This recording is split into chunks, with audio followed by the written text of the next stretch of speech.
Peggy 3. Today we'll look at how kicking your new career off has changed in Football Manager 2013. We've tried to streamline the process this year to help you play the game the way you want to play it, with a series of meetings in advance of you getting started. Once you've chosen your team, you'll be met by several news items welcoming you to the club. As soon as you step through the door, you'll be met by a message from the chairman advising you on the philosophies that the board expect you to adopt while trying to achieve their expectations. You'll then be invited to meet the board. They'll give you some background to your new club and set out clearly what they want you to achieve and how much budget they're willing to offer you to achieve it. Once you've faced the board, you then meet your assistant manager. In this meeting, you prepare for the season ahead by arranging intra-squad friendlies and requesting player reports. This really helps you get to know your team inside out, and you can also decide how frequently you meet up with your coaches to get their feedback on how the team and players are doing. If you rely on your coach's expert knowledge, you may want to make this a weekly meeting, or if you'd prefer to be fully hands-on, you could limit these meetings to every 3 months.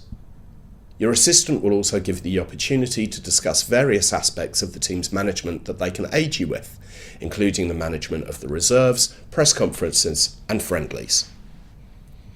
Next up is your scouting team, who advise you on areas of weaknesses within the squad and suggest players who could strengthen these areas. You can then also set new assignments to get your scouts scouring the world for the next big star.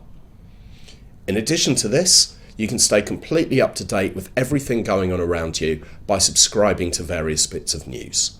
Your personal assistant will recommend which subscriptions would be the most suitable for you, and you can then add or remove items from this list, and once confirmed, you'll receive regular updates in your inbox. This is very useful if you want to keep tabs on the league around you or on which players are performing well in leagues across Europe or the rest of the world. Finally, the board may allow you to increase your budget for the season, but any increase in funds will come with a suitable rise in expectations. I warn you now, if you change your expectations from mid-table finish to title winners in order to receive more transfer money and you fail, well, the board won't be very happy at all.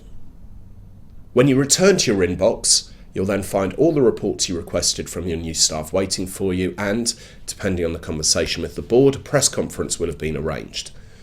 You can decline to meet the press, but I don't think you want to get on the wrong side of the media on your first day.